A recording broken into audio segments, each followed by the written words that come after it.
And what are we checking in here? All right, so we already discussed earlier, we got our gear all set up. Our gear's all ready to go for the day. Next, when we're here in the morning, we're gonna go ahead and make sure our air pack is set and ready to go.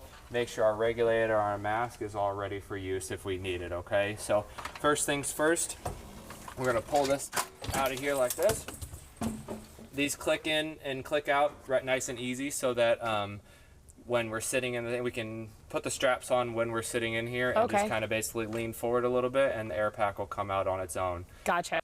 So this is basically our on-off for the bottle here. So what we're gonna do is we're gonna just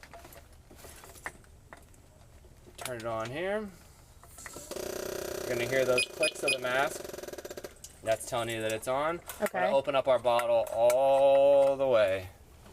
No half on, half off here, okay? Gotcha. And so what we're testing here is we're testing basically all the bells and whistles of our air pack here. So what's going to happen is once this pack goes stagnant or stops moving for around 10 seconds, you're going to start hearing this, what we call our pass alarm. So that's if you go down. Yep. Whoa. All right, so it gets pretty loud there, okay? So again, once you're not moving for 10 seconds, that pack's going to start alarming. And what that is for is, so basically if we go down in a fire and we're not around anybody else, and that alarm is going to start going off to alert the other firefighters or be able to locate us faster, right? So, so we're going to test that to make sure that works every morning. Basically just turn it on, make sure it works, wait those 10 seconds.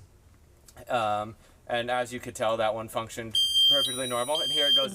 Again. All right, so you have to remind it that we're okay. Yeah, exactly. Yep, you got to keep moving. You'll see us in videos sometimes. If you see from videos on scene, you'll see us standing outside the house with our air packs on, and we'll be doing this little shimmy, or we'll be jumping up and down a little bit. And basically, that's just so that we don't set that off. Set that alarm off.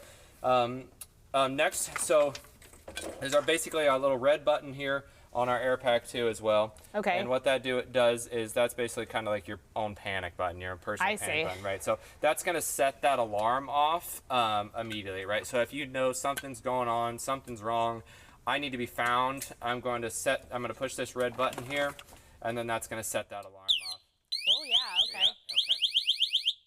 Yeah, okay. Yep. And then what's the protocol? So as a firefighter, if you hear that, are you supposed to stop what you're doing and go to the alarm? Are you supposed to keep fighting the fire? How do you prioritize? So not typically. So so like I said, when you see us dancing around on the front lawn and stuff like that, depending on how much work we're doing on the inside, it's not uncommon for us to be standing there and have somebody standing there and have their pack go off. So where it comes in handy really is if we have what's called a mayday, right? So, and that's emergency traffic over the radio and said, hey, we have a mayday, mayday, mayday. Somebody's in trouble, right? I see. That's kind of everybody stop doing what they're doing. We need to go find this person, make sure this person's okay. And at that point in time, that's when if we know that we're looking for a person, right, we're going to start looking and hearing for those pack sounds that it's making there, okay? Got it. Yes. Okay. So once we got the bottle, so the bottle's turned on, we've checked all the bells and whistles here. Next, we're going to check our mask, make sure our mask seal is okay there. Okay. So what you're going to do is you're going to put your mask on just like you did earlier. Okay. You're going to tighten it down really good to make sure that seal's nice and good. And then you're going to take a big breath in to make sure that's working. There you go. And there it is. Okay, so now that you're on the breathing air now, okay? There's that pass alarm again. Okay, so now we know that that's working, right? So usually I'll give it one good puff and make sure you get a good air and make sure you got a good seal, okay? Yeah, got we it. can test here. What this little lever on the side does, little knob on the side does, is just it allows the air to flow freely. So I'm gonna crack this a little bit. Crack this a little bit and you'll feel how it's just going to come constantly, right? Oh, yeah, okay. Okay? Yeah. Alrighty. And so we're good to go there. So before we take off the mask, because if we took off the mask, the air is just going to sense that and it's going to just start free flowing. Gotcha. So what we're going to do is we're going to click this little button on the top here. Okay. It's right there. Yep. So okay. You're going to have to push it down pretty hard. Okay, Got there you it. go. Okay, so now you're not breathing air, so now you can go ahead and take that mask I was going to off. say that last breath was a little scary there. Yeah, so now you're not going to, so that's basically cutting off the air. So that's basically I see. telling, I'm going to take the pack off now. Gotcha. I'm gonna take the mask off now, okay? So that's basically our air pack setup. So we know now that if we need to respond to something, we know our air pack's good to go, okay? Okay. I forgot to mention, but we're also going to make sure, obviously, that, so you can see right here, you can see the air level inside the tank as well. So the bottles run at full at 4,500 psi. So if we get here in the morning and this isn't where it's supposed to be, we're going to make sure we fill that bottle, make sure we have a full bottle there. Gotcha. So that's one thing we're checking first when we turn it on there, okay? Okay. Yep. All right. And then now we're going to go check medical packs, right? Yep, we're going to check some bags and go over some tools. So once we made sure our gear and our air pack is all set to go, we'll make sure we got all our stuff ready to respond. We're going to make sure the truck's ready to respond. We got to make sure we have everything we need to do everything we need to do. So one of those things is going to be the medical bag. So basically every morning what we're going to do is we're going to come here and we're going to just open up every compartment of this medical bag here. Yep, you can go ahead and start opening everything up if you want to. We're going to open up everything here and make sure everything... Check all the supplies. Yep, check all the supplies. Make sure everything's where it needs to be.